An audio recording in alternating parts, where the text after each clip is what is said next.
This is a Hope 1032 podcast.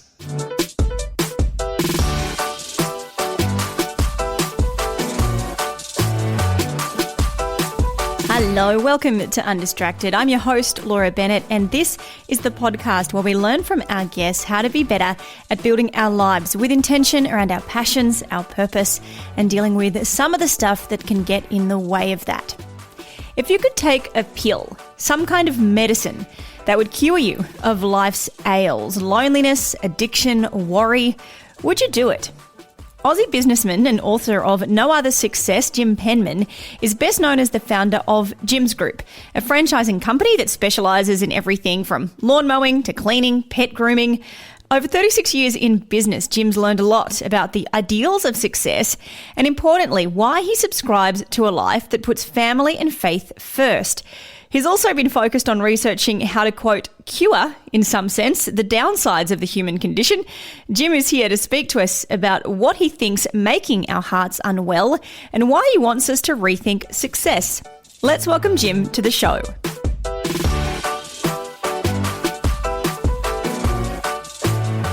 What was it that inspired you to write No Other Success? I wanted to share my story, and I also wanted to encourage others to know they can achieve, even if they're not extraordinarily capable, which I'm not. I've made a lot of very bad mistakes and done a lot of stupid things, and I've got a lot of weaknesses, and yet still I can, end up doing all right. And I think the opportunities out there are quite extraordinary, particularly in the area I know, which is the services area, the home services area. What was it that drew you to home services? Because for some people, I think they'd leave that right alone, maybe let somebody else do it, of course, there's so many people to employ your services, but what took you into that space? Well, nothing very deep, except that I think that I like gardening. I just enjoy gardening, always have. I've done gardening work for neighbours since I was 8 years old. So when I left university in 1971, I started a small gardening business. And when I was pursuing my PhD, I was gardening and then mowing lawns. And it's a good job because it pays pretty well by student standards, and it's outdoors and it's good exercise and it's around green and growing things. And I just loved it as a job. Now, I intended to be an academic, but when my basically research was rejected as being too wildly unconventional, I suppose you might say, what am I supposed to do? I wanted to continue with the research, and I wanted to. For that, I need a lot of money. I needed millions of dollars to do it. So I decided to turn my one-man lawn mowing business into something that could support it, which eventually it has. So beyond business, what is it that drives you personally? Well, my research project is probably the single core of my life. When I was at university, I developed this theory about the rise and fall of civilizations. And I've come to the conclusion there's a lot going wrong with a society in terms of, well, the plunging birth rate's one aspect, but rising loneliness, deaths of despair, mental illness, drug addiction, alcoholism, all kinds of really bad things that are going on. And I believe I know why, and I believe I know what we need to do to fix it. So I've got a project that's aimed at actually turning it around by looking at the basic well springs of human behavior, which can be found in the epigenetics, in the way our brains function. So we're doing something which is in brain neuroscience to actually turn this. So that's my key aim, basically to change the world through science. So the only next question I have to ask you then is, what do you think is the cause of some of those things that are taking civilization down in those ways then? There's a change in character that's based on wealth. And it's the same kind of thing that did the Roman Empire in. When people are, in normal conditions, they're hardworking, they're disciplined, especially with traditional moral values. When they become too wealthy, too commercial, it breaks this thing down. It's the same process you see in animals. You can see the same kind of behavior in rats when you overfeed them, for example. If you feed a rat too much, it's not a good mother. They don't become good mothers. Whereas if you actually mildly limit the food, they're much better mothers. They bring the rats back into the nest. They build a better nest. They spend more time with them. They're interested in their offspring. That's a very characteristic thing. So when you've got a society like ours which has become far too wealthy and too undisciplined and too selfish, people lose interest in children and they have less of them. And they lose interest in community. Just whole character changes in a whole lot of ways. It's got to do with the way the dopamine system works and the way our brains react to it. I feel like there'd be people saying that the challenges facing our society more so at the moment isn't wealth, but the lack of it, cost of living crisis, etc. So much pressure on families. Maybe that's why they're not having more kids, because they just can't afford it. Do you see that as something that influences us, or not quite in the same way as the overwealth side of things? That is what everybody thinks. And that's what they say. If you ask somebody why you don't have children, they say, oh, well, financial pressures. Everybody says the same thing worldwide.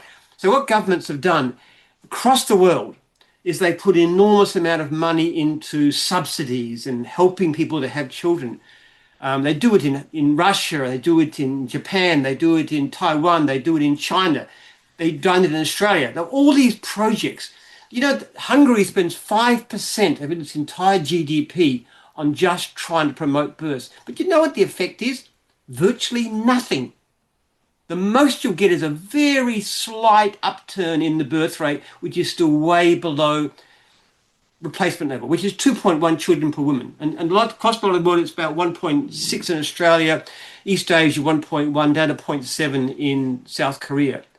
So the point of it is people say that it's money, but what really it is priorities. So just take an example, all right? You've got a young couple, let's say in their early 20s, they like each other, they think of getting married. Are they going to have children? Well, there's two different ways of doing it. What they can say is, look, children are more important than anything else. We really want them. Now, we don't actually have our own house. We're renting. We know that if we have children, my wife's going to have to stop work for a while. It's going to cost income. But guess what? We don't care because we want children more than anything. That's more important to us. So we don't mind having holidays in a tent. We don't mind the fact we don't get to go out. We don't mind we can't afford an overseas trip. We don't mind staying in a rental house and maybe buying a small house. We don't mind that because children are more important. But then you get another couple that says, okay, look, I'd like to have children too. We really would. We'd love children. But, we want to get settled first. We'd like to, my wife, career's got to progress. We've got to, we want to have a house. We want to have a decent, with the mortgage paid off, in a nice area too. And we do enjoy, we want to have a bit of adventure, we want to travel and stuff. Now when we have children, we want to look after them properly. We want them to pay private school fees and do all the, we want to give them the best possible chance in life. So let's delay it. Let's just wait for a few years. And then they wait until they're, say, their early 30s and think, oops, it's not that easy to have children when you're that age. So often they can't. Maybe they have one, maybe they might have two, but sometimes they have none at all. So it's not really that they don't want children. It's what's your priority? So I started having kids when I was in a rented house. I was in debt. My wife was a student, not working at all. And we started having as many kids as we could because we wanted children. And we never felt the lack because that was our priority.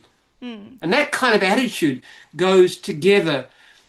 When you want children and you want family, it's the most important thing, more important than wealth and leisure and comfort and prestige.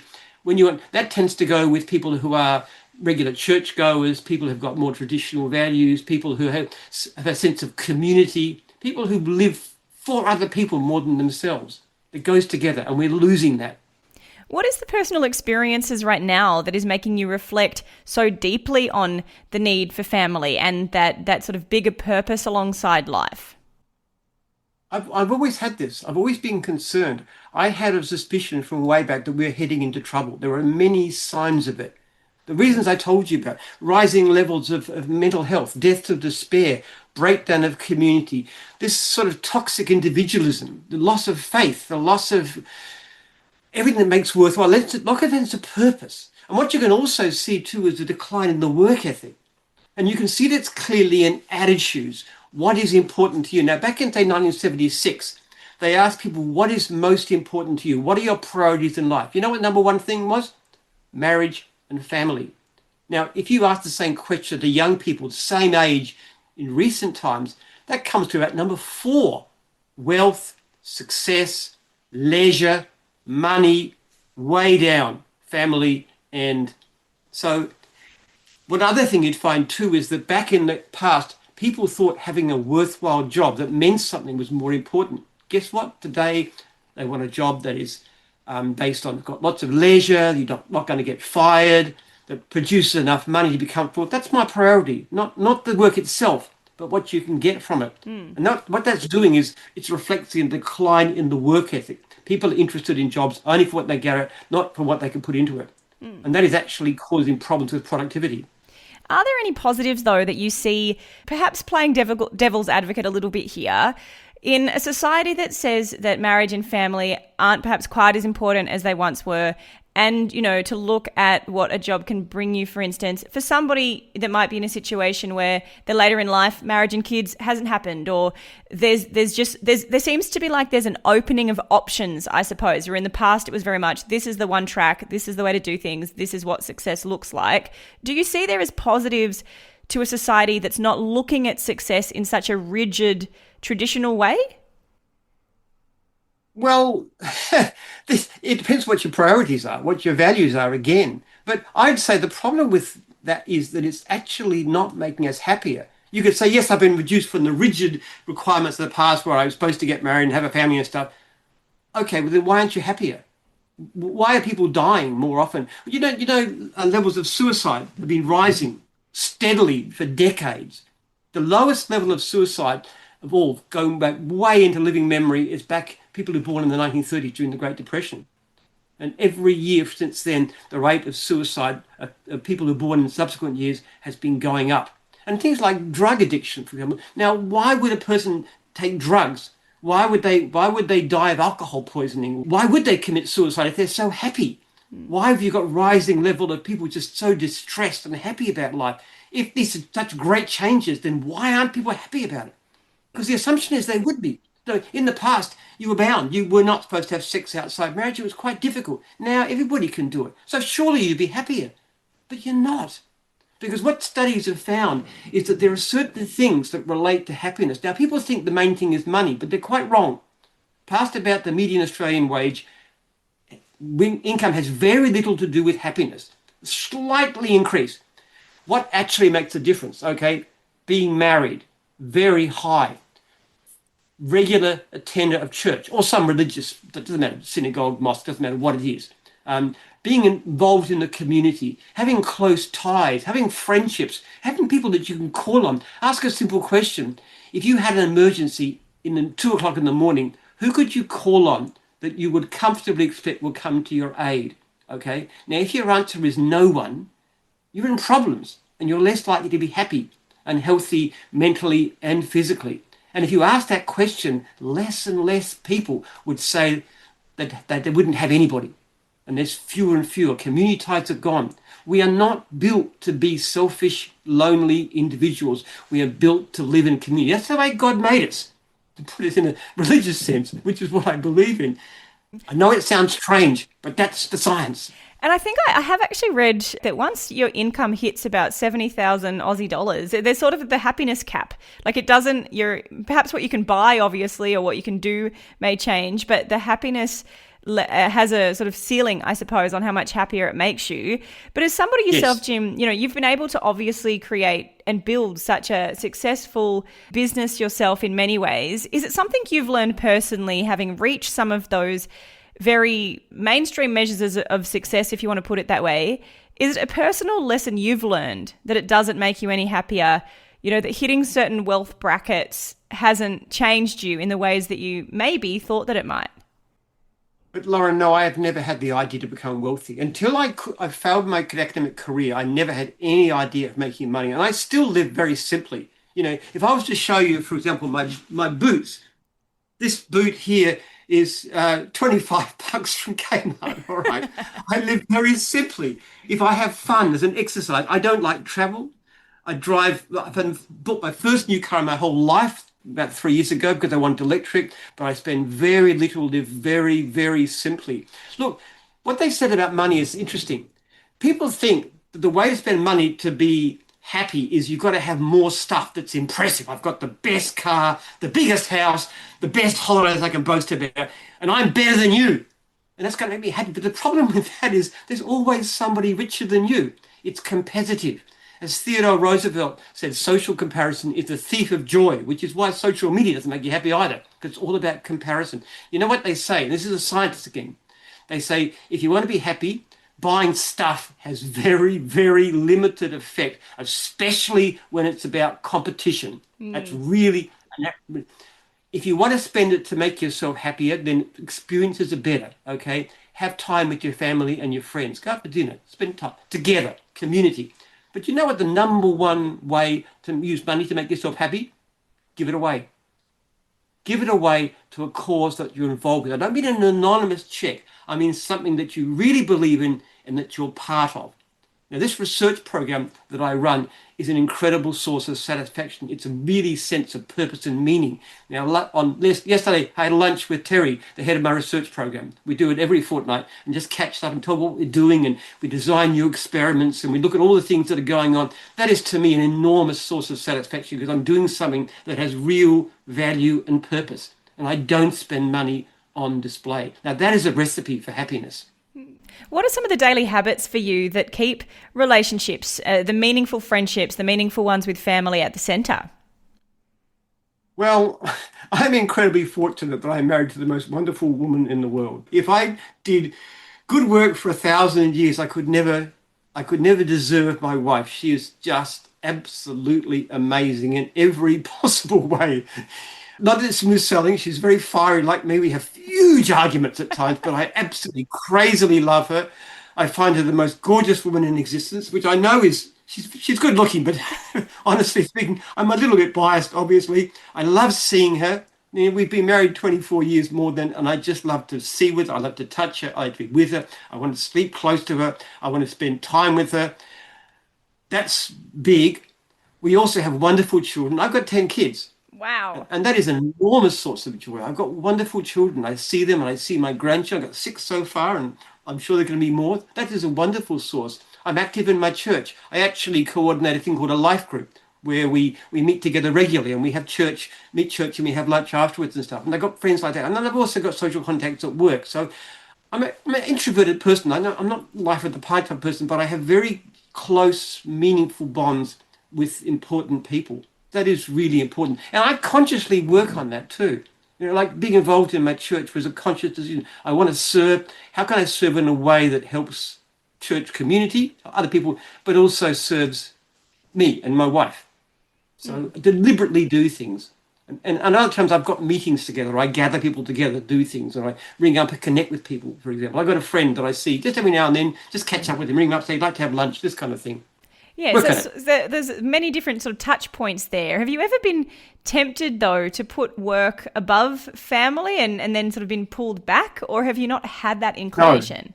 No, I never have. I never have felt that way. I've always loved my kids. Even before I was married, I love kids. I used to want to teach Sunday school, for example. The kids, I live in a house in Eltham, and the kids would come across the road. They always spend their time having barbecues and stuff. I always loved kids from the time I was a teenager. When I had my own children, I just absolutely adored them. I wanted to spend time with them. I have never, ever, ever been tempted to give them anything but top priority. It's not a temptation to me. I'm just I just love children. I really do. I mean, spend time with my grandchildren is wonderful. I've got this little granddaughter, Cassie. She's so cute. She's about 11 months old now. She's just beautiful, smiling, happy little girl. She's reactive. She's just amazing kid. I mean, you can't get more joy than that.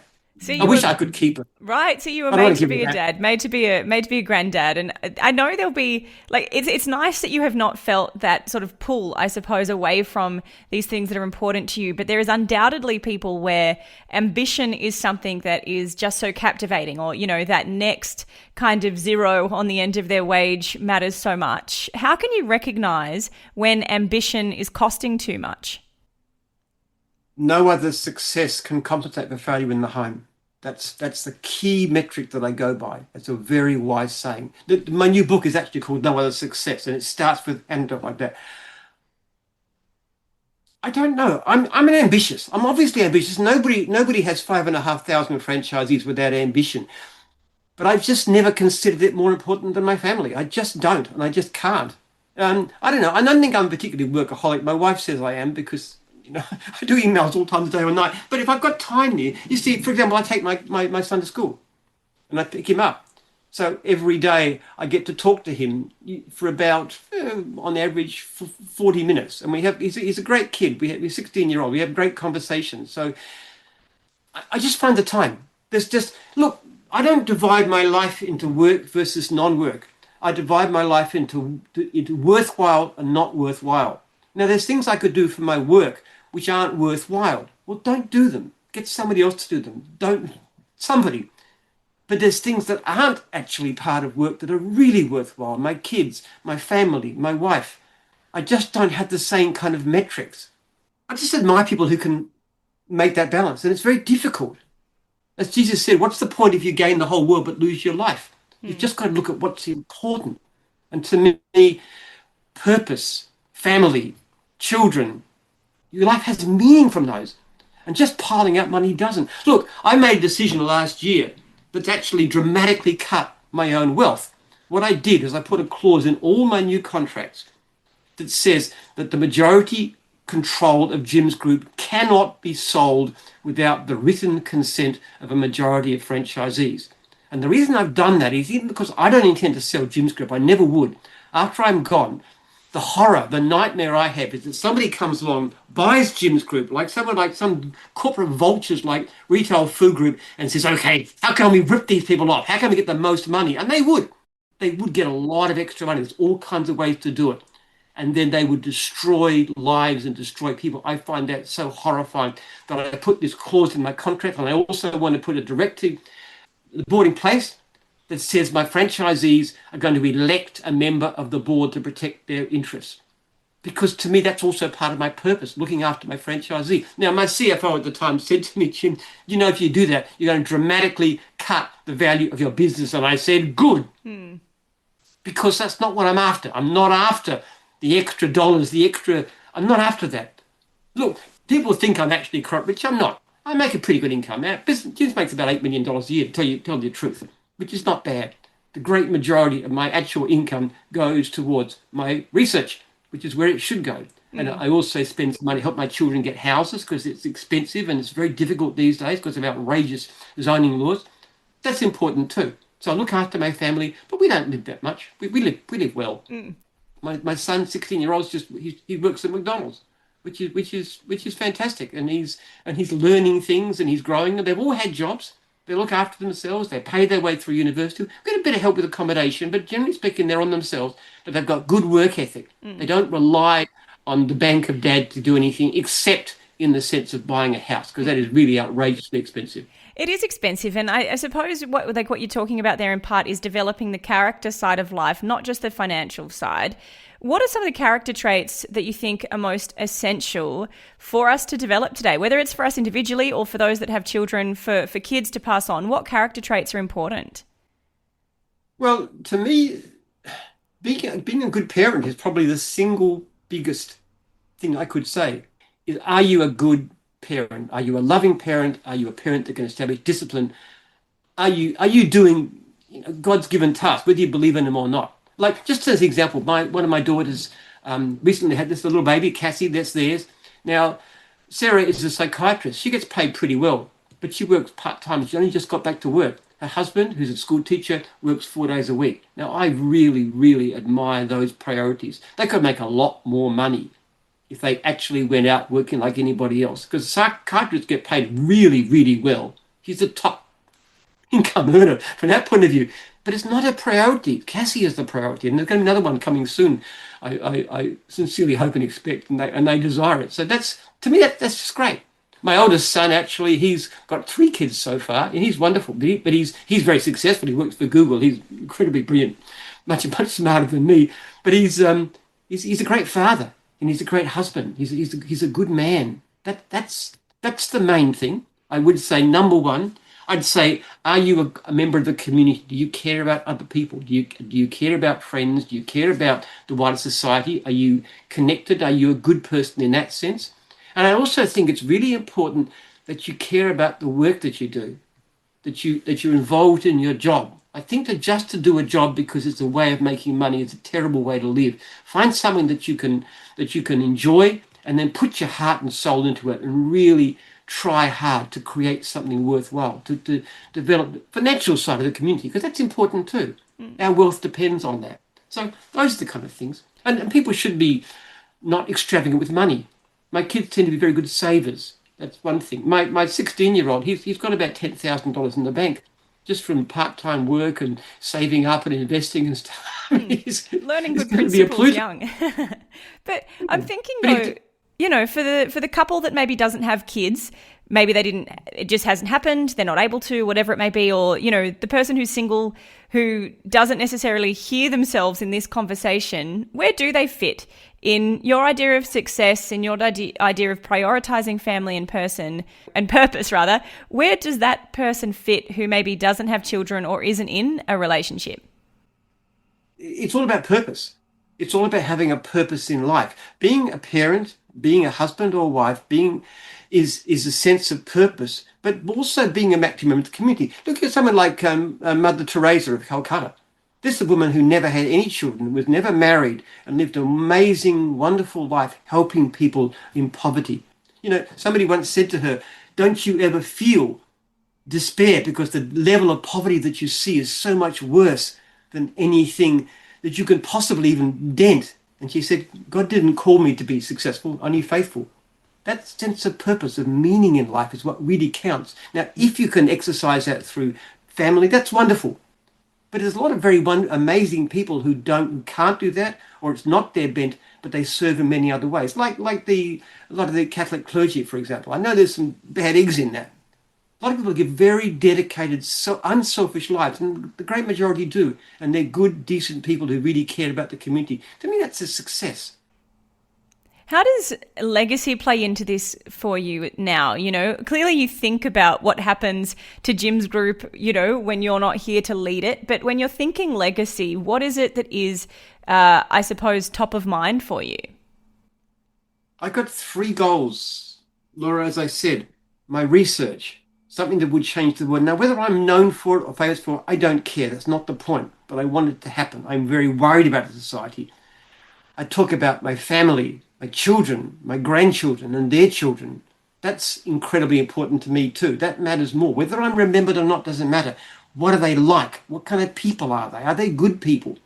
And I also think of my franchisees. We have a saying in Jim's, our first priority is the welfare of franchisees. In fact, if you've got my email, you'll see that there. Our first priority is the welfare of franchisees. We're also passionate about customers. We choose only franchisees and franchisors we convince will succeed. Now, that's been there for the whole 36 years of Jim's Group. But that is a passion and a purpose. I give my direct phone number and email address to every one of my 5,500 plus franchisees, and I urge them again and again, contact me, let me know. If I can help you in any way, contact me. And I would get several a day contacting me about something. And sometimes I can help them and sometimes I can't, but I'm always there and I know what's going wrong. That to me is a sense of purpose. If I've got a reason for getting up in the morning, those are the reasons that I have. I want to ask you this question as we wrap it up, because coming back to that research and coming back to that feeling of society changing in a way that's not good for it, do you think, as much as you can identify the problem and you believe you have the solution here, do you think people will listen? Because I know there's a vast group of people that will say, it's a generation past, it's a way of living gone. We're looking toward the future. We're looking toward what's next. Do you think people will listen to somebody or to ideas that come from a time that has gone by? Okay, they won't need to, because what's going to happen is this. The treatment that we're looking at, and we're actually testing all kinds of drugs. Some of them, the weight loss drugs like Wegovy and so forth, seem to have these effects. So we're testing them very carefully. And even if they're not having some of it, you can tweak them to make them better. So what we're talking about is a treatment, an actual medicine, a pill, an injection, something that will have the effect. And nobody's going to take it so they'll become idealistic and have a lot of kids. What they will do is they'll take it so they can recover from drug addiction.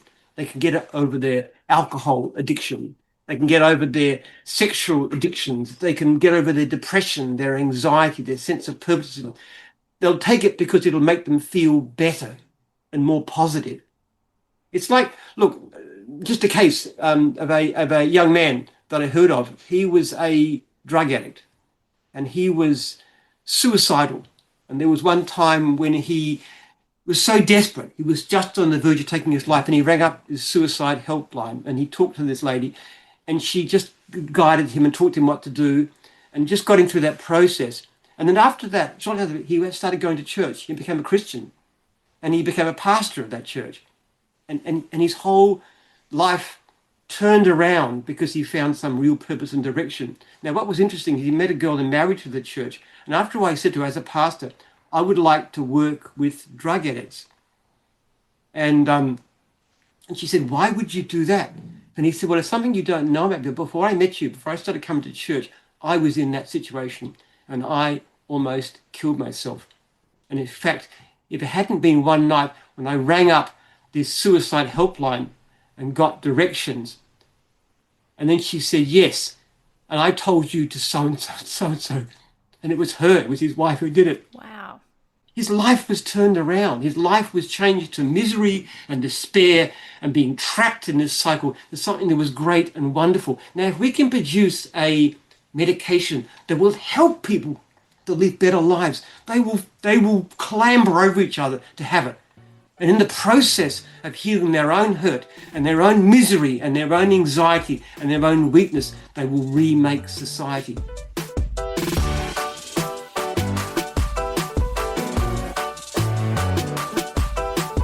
Could Jim be a gardener turned pharmacist? Interesting to see where that research will take him. I hope you enjoyed this episode of Undistracted. You can rate it, review it, share it with a friend, and do let me know what you think. You can find me on Instagram at laura.bennett_ or email undistracted@hope1032.com.au. Until next time, enjoy living this undistracted life.